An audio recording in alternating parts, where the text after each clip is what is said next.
Hello guys. तो पिछली video में हमने जो है मेंडल के फर्स्ट लॉ की बात की और मेंडल के फर्स्ट लॉ का हमने जो है बताया कि मेंडल ने फर्स्ट लॉ में क्या किया। मैं आपको पहले बेसिक इंट्रोड्यूस करा दूं कि फर्स्ट लॉ में मेंडल ने जो है फैक्टर्स के बारे में बताया, ठीक है। और उन फैक्टर्स को जो है हम अब न्यू लैंग्वेज में जीन्स कहते हैं, ठीक है। तो ये जीन्स जो है हमेशा पेयर में रहते हैं, ये बताया मेंडल ने। और ये हमेशा पेयर में रहते हैं और पेयर में से पेयर का मतलब दो जीन होंगे, ठीक है। तो दो में से कोई एक जो है डोमिनेंट होता है और एक जो है रिसेसिव जीन होता है। डोमिनेंट जो कि शो होता है फिजिकली, ठीक है, एक होता है डोमिनेंट और एक होता है रिसेसिव।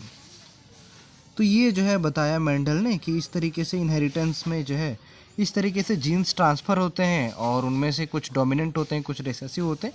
तो जो डोमिनेंट होते हैं वो जो है शो होते हैं किसी भी नेक्स्ट जनरेशन में या F1 जनरेशन में या F2 जनरेशन में, ठीक है। तो ये फर्स्ट लॉ की बात की हमने। आज हम पढ़ने वाले हैं सेकंड लॉ को, या उससे पहले हम सेकंड एक्सपेरिमेंट को पढ़ते हैं जो मेंडल ने किया, ठीक है। सेकंड एक्सपेरिमेंट भी उन्होंने पी प्लांट को ही लेके किया और पी प्लांट के इस बार जो उन्होंने क्या किया, 2 ट्रेड्स लिए एक साथ, ठीक है। इस बार 2 ट्रेड्स साइमल्टेनियसली। तो एक ही टाइम पे उन्होंने जो है मेंडल ने पी प्लांट के 2 ट्रेड्स को लिया और दोनों को एक साथ स्टडी किया, ठीक है। अब जनरली 2 ट्रेड्स कौन कौन से थे? तो 2 ट्रेड्स थे, एक तो था shape of seeds and colour of seeds. तो shape of seeds and colour of seeds, तो सीड्स की शेप और कलर, ये दो चीज़ें ली उन्होंने जो, और दोनों को एक साथ स्टडी किया। अब दोनों ट्रेड्स को एक साथ स्टडी क्यों किया? तो कुछ जो है उनका टारगेट रहा होगा इससे। तो टारगेट ये था कि मेंडल जो है ये देखना चाह रहे थे कि क्या 2 ट्रेड्स एक दूसरे पे डिपेंड करते हैं या नहीं करते हैं, ठीक है। यानी जो सीड्स का शेप है और जो सीड्स का कलर है, तो शेप और कलर, क्या ये दोनों ट्रेड्स या दोनों कैरेक्टरिस्टिक एक दूसरे पे डिपेंड करते हैं या नहीं करते हैं? इस चीज़ को लिए जो उन्होंने एक्सपेरिमेंट किया। और एक्सपेरिमेंट में उन्होंने जो है कुछ पी प्लांट्स लिए होंगे और पी प्लांट्स से जो है पहले उन्होंने प्योर, अब इसको जो है हम क्या कह सकते हैं, सबसे पहले तो आपको ये पता होना चाहिए कि इसे हम डाई हाइब्रिड क्रॉस कह सकते हैं, ठीक है। डाई हाइब्रिड, डाई का मतलब 2 और हाइब्रिड का मतलब सिंपल सा क्रॉस जो है, ठीक है। तो 2 ट्रेड्स का क्रॉस जो है ये कराया गया यहाँ पे, यानी 2 अलग अलग ट्रेड्स लिए और दोनों को जो है एक साथ क्रॉस कराया। तो सबसे पहले जो एक्सपेरिमेंट में उन्होंने किया क्या, उन्होंने जो है सबसे पहले लिए राउंड येलो सीड्स और दूसरी तरफ लिए रिंकल्ड ग्रीन सीड्स और फिर इन दोनों का क्रॉस करा दिया, पॉलिनेशन। और कैसा पॉलिनेशन? क्रॉस पॉलिनेशन करा दिया। तो राउंड येलो और रिंकल्ड ग्रीन से जब कराया, तो अब देखो सीड्स में ध्यान ये रखना है कि जो येलो सीड्स थे जो लिए थे मेंडल ने, कैसे थे? राउंड शेप के थे। और जो ग्रीन सीड्स थे वो कैसे थे? रिंकल्ड शेप के थे, ठीक है। तो ये था पहले। अब देखो इसे में मिला क्या, तो ये तो हमारी पेरेंट जनरेशन हो गई, इसको हम कहते हैं पेरेंट, ठीक है। अब पेरेंट जनरेशन के बाद हमें F1 जनरेशन मिलती है, F1 जनरेशन, ठीक है। F1 जनरेशन यानी फर्स्ट फिलियल जनरेशन, जो कि हमें पेरेंट से मिलता है, ठीक है। तो पेरेंट से जितने भी हमें सीड्स मिले वो सारे के सारे जो है राउंड येलो ही थे, ठीक है। तो सारे F1 जनरेशन में जितने भी प्लांट्स मिले वो सारे के सारे कैसे मिले? राउंड येलो मिले, ठीक है। यानी ऑब्वियस सी बात है कि राउंड और रिंकल्ड इन दोनों शेप में से ज़्यादा डोमिनेट कौन सा शेप कर रहा था? राउंड शेप कर रहा था, क्योंकि हमें राउंड ही सारे सीड्स मिले। और दूसरी चीज़ कलर की अगर हम बात करें तो येलो और ग्रीन सीड्स में से येलो कलर डोमिनेट कर रहा था, इसलिए हमें येलो सीड्स मिले। तो ये तो F1 जनरेशन हुई। अब क्या किया कि राउंड येलो और राउंड येलो, ठीक है, दोनों यही जो F1 हमें जो मिले थे और इन दोनों का क्रॉस कराया, ठीक है। और क्रॉस इस बार कैसे कराया? सेल्फ पॉलिनेशन, ठीक है। तो राउंड येलो और राउंड येलो को जब कराया तो सारे के सारे राउंड येलो मिलने चाहिए थे, लेकिन हुआ क्या यहाँ पे कि कई तो जो है राउंड येलो मिले, ठीक है। फिर इसके अलावा जो है रिंकल्ड ग्रीन भी मिले, रिंकल्ड ग्रीन। इसके अलावा एक और टाइप मिला यहाँ पे राउंड ग्रीन, और एक चौथा टाइप भी मिला यहाँ पे हमें रिंकल्ड येलो। तो 4 टाइप मिले यहाँ पे, ठीक है। तो अब उन्होंने मतलब इसे पता क्या लगाया कि जो राउंड शेप था वो उन्होंने किसके लिए लिया था, येलो के साथ लिया था कलर, ठीक है। लेकिन आप यहाँ पे देख सकते हैं कि राउंड ग्रीन भी मिले हमें, ठीक है। तो इसका मतलब मेंडल ने इसे पता लगाया कि जो शेप है यानी जो राउंड और रिंकल का रिलेशन है वो कलर से रिलेटेड नहीं है, क्योंकि अगर राउंड जो हमेशा ग्रीन के साथ आता, राउंड येलो के साथ आता तो राउंड ग्रीन हमें मिलते ही नहीं। लेकिन राउंड ग्रीन भी मिले, राउंड येलो तो मिले ही मिले, ठीक है। तो इसका मतलब ये था कि कलर का शेप से कोई रिलेशन नहीं होता है, यानी जो कलर के जीन्स हैं और जो शेप के जीन्स हैं वो दोनों इंडिपेंडेंटली अपना अपना काम कर रहे होते हैं, उनका आपस में कोई रिलेशन नहीं है या इंडिपेंडेंट है वो जो है। तो इसी चीज़ को हम जेनेटिकली वे में पढ़ें, तो जेनेटिकली वे में हमने जो है, मैं इस क्रॉस को यहाँ पे करा रहा हूँ।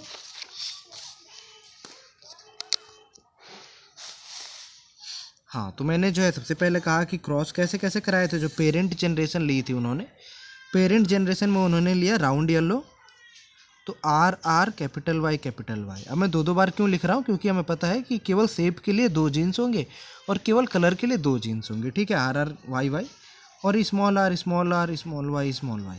तो ये स्मॉल आर जो है किसको रिप्रेजेंट कर रहा है, रिंकल्ड को, ठीक है। और ये स्मॉल वाई रिप्रेजेंट कर रहा है ग्रीन को, ठीक है। ये तो आपको पता चल ही रहा है कि ये जो है राउंड को और ये जो है येलो को रिप्रेजेंट कर रहा है। तो इसके बाद हमें इसको क्रॉस कराएं, तो मैं इसको सिंगल में लिख देता हूँ ताकि क्रॉस कराने में इजी रहे, बाकी कोई मतलब नहीं है इसका, ठीक है। मैं क्रॉस कराता हूँ, तो अगर मैं शेप के क्रॉस कराऊँ तो आर आर, एक ही टाइप के मुझे प्लांट्स मिलने वाले हैं आर आर। और अगर मैं इनका क्रॉस कराऊँ कलर का तो कैपिटल वाई कैपिटल वाई। तो जितने भी प्लांट्स जो हमें मिले वो सारे के सारे इसी क्रॉस के थे, ठीक है। अब इसके बाद क्या किया कि ये F1 जनरेशन हमें मिल गई।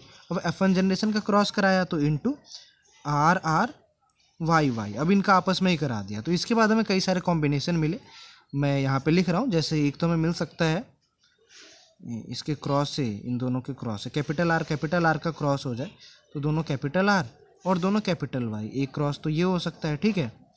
फिर इसके बाद अगला क्रॉस देख लो, एक मिल सकता है कैपिटल आर स्मॉल वाई और कैपिटल वाई, ठीक है। एक ऐसा भी टाइप मिल सकता है। फिर अगला टाइप हमें मिल सकता है इसी से कैपिटल आर स्मॉल वाई, ऐसा भी मिल सकता है हमें, तो ये भी मिल रहा था। और चौथा टाइप हम भी मिल सकता है इसमें स्मॉल आर कैपिटल वाई, ऐसा भी मिल सकता है, ठीक है। इसके अलावा और भी बहुत सारे मिल सकते हैं। कॉम्बिनेशन की अगर मैं बात करूं तो और भी बना सकते हैं आप, जैसे small R small Y capital Y, ये भी एक कॉम्बिनेशन हो सकता है, ठीक है। फिर अगला जो है दोनों स्मॉल आर हो जाए और दोनों कैपिटल वाई हो जाए, ऐसा भी हो सकता है। दोनों स्मॉल आर और एक कैपिटल वाई एक स्मॉल वाई, ऐसा भी हो सकता है। दोनों स्मॉल आर दोनों स्मॉल वाई, ऐसा भी हो सकता है। तो ये मतलब सारे जो है जीन्स के टाइप्स हैं जो हमें मिल रहे थे, ठीक है। तो टोटल मिला के हमें जो ये 8 टाइप के कॉम्बिनेशन मिल रहे थे, ठीक है। अगर मैं फिजिकल अपीयरेंस की बात करूँ इनकी, तो आप देख सकते हैं यहाँ पे, अगर मैं बात करूँ राउंड येलो, ठीक है, एक मैं ले रहा हूँ राउंड येलो, इसका रेशियो मैं ले रहा हूँ रिंकल्ड ग्रीन और इसका रेशियो मैं ले रहा हूँ रिंकल्ड येलो और राउंड ग्रीन। तो ये 4 टाइप के सीड्स मिल रहे थे हमें। और इनकी अगर रेशियो की बात करें तो राउंड येलो अगर आप इसमें देखें तो ये वाला राउंड येलो होगा, ठीक है। मैं दूसरे पेन से लिख देता हूँ, तो ये वाला राउंड येलो होगा, ठीक है। इसके बाद ये भी राउंड येलो होगा क्योंकि राउंड और कैपिटल वाई है इसमें, और ये भी राउंड येलो होगा 3, राउंड येलो 4। तो 4 जो है हमें राउंड येलो मिल रहे थे। और रिंकल्ड ग्रीन की बात करें तो रिंकल्ड ग्रीन हमें मिल रहे हैं केवल एक, ठीक है, हाँ केवल एक। फिर इसके वाला रिंकल्ड येलो देखें आप, तो रिंकल्ड यानी स्मॉल आर और एक तो ये मिल रहा है हमें, इसे मैं क्रॉस से डिनोट कर रहा हूँ रिंकल्ड येलो। और रिंकल्ड वाला एक ये भी हो सकता है। और तो बस ये 2 हमें मिल रहे हैं यहाँ से। और राउंड ग्रीन की अगर हम बात करें तो राउंड ग्रीन जो है हमें मिल रहे हैं, एक ही बचा है राउंड ग्रीन का, जो कि ये वाला है, ठीक है। इसे मैं गोले से डिनोट कर देता हूँ, तो ये 1। तो ये जो है कुछ इस तरीके से हमें जो है सीड्स मिल रहे थे। और जो मेंडल ने अपना एक्सपेरिमेंट किए उसमें ये रेशियो कितना कितना मिला था, वो रेशियो आपको ध्यान रखना। उन्होंने अप्रॉक्स 560 या 562 प्लांट्स को जो है उगाया था F2 जनरेशन में, ठीक है। और उनका रेशियो जो है राउंड येलो का 3:9, राउंड येलो 9 मिले थे, रिंकल्ड ग्रीन 3 और रिंकल्ड येलो 3 और राउंड ग्रीन 1। तो टोटल मिला के ये जो है हमारा रेशियो है जो हमें याद रखना है, डाई हाइब्रिड रेशियो इसे हम कहते हैं, डाई हाइब्रिड रेशियो, ठीक है। और एक किसका रेशियो ये भी ध्यान रखना है, round yellow 9, wrinkled green 3, wrinkled yellow 3 और राउंड ग्रीन 1। तो ये जो है हमें फिनोटाइप का रेशियो जो है, फिनोटाइप का रेशियो, ठीक है, फिनोटाइप का रेशियो 9331, ये जो है आपका डाई हाइब्रिड रेशियो कहलाता है, ये आपको ध्यान रखना है, ठीक है। तो इस तरीके से मेंडल का सेकंड एक्सपेरिमेंट था, और सेकंड एक्सपेरिमेंट को हम कहते हैं लॉ ऑफ इंडिपेंडेंट असॉर्टमेंट, ठीक है। तो लॉ ऑफ इंडिपेंडेंट असॉर्टमेंट का क्या मतलब है, law of independent assortment, assortment मतलब होता है डिस्ट्रीब्यूशन, ठीक है, और डिस्ट्रीब्यूशन, और इंडिपेंडेंट यानी स्वतंत्र यानी खुले रूप से, तो डिस्ट्रीब्यूशन यानी इसमें यही कहा, मेंडल ने यही बताया कि जो जीन्स का डिस्ट्रीब्यूशन है, हमने देखा कि शेप का और कलर के अलग अलग जीन्स लिए थे हमने, और उनका जो डिस्ट्रीब्यूशन है कैसा इंडिपेंडेंट है एक दूसरे से, यानी ट्रेट्स जो है आपस में डिपेंड नहीं करते, वो क्या होते हैं एक दूसरे से इंडिपेंडेंट होते हैं, ठीक है। तो ट्रेट्स जो कि पेरेंट से ऑफस्प्रिंग में कैरी होते हैं, तो सारे के सारे ट्रेट्स जो है एक दूसरे ट्रेट पे डिपेंडेंट नहीं होते हैं, वो एक दूसरे से फ्री होते हैं। तो ये जो है मेंडल के सेकंड लॉ को कहा जाता है, और या इसे हम सेकंड लॉ ऑफ इनहेरिटेंस भी कहते हैं, second law of inheritance, law of inheritance, ठीक है। तो मेंडल ने जो है ये दो अपने लॉज दिए। फर्स्ट लॉ में उन्होंने बताया कि ट्रेट्स जो है वो जीन्स के द्वारा या फैक्टर्स के द्वारा डिसाइड किए जाते हैं, और ये फैक्टर हमेशा पेयर्स में रहते हैं, और उनमें से कोई एक ही डोमिनेट होता है एक टाइम पे। फर्स्ट लॉ में ये बताया गया। सेकंड लॉ में बताया गया कि जो अलग अलग ट्रेट्स हैं वो एक दूसरे से इंडिपेंडेंट होते हैं, अलग अलग ट्रेट्स का एक दूसरे के साथ कोई भी रिलेशन नहीं होता है जब वो डिस्ट्रीब्यूट होते हैं पेरेंट से ऑफस्प्रिंग में। तो ये हमारा सेकंड लॉ हो गया मेंडल का। वो आई होप कि आपको समझ में आई होगी ये जो है